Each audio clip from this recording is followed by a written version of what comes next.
لوله لكانت ليدز ستنتصر ب5 أهداف. الإشادات تنهال على نايف أكرد بعد مباراته الأولي في البريمير ليج.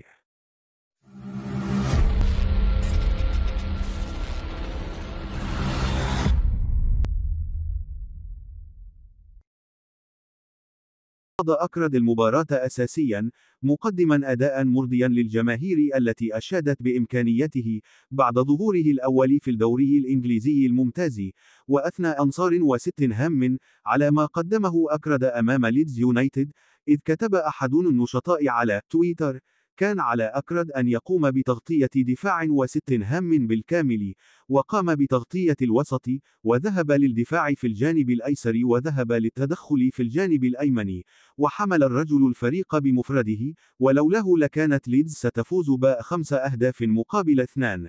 كما أشاد جل المتابعين بأداء المدافع المغربي في مباراته الأولى بالدوري الأقوى في العالم، مؤكدين أن مستواه يبقى مبشرا لقدرته على تقديم أقوى العروض في قادم المباريات.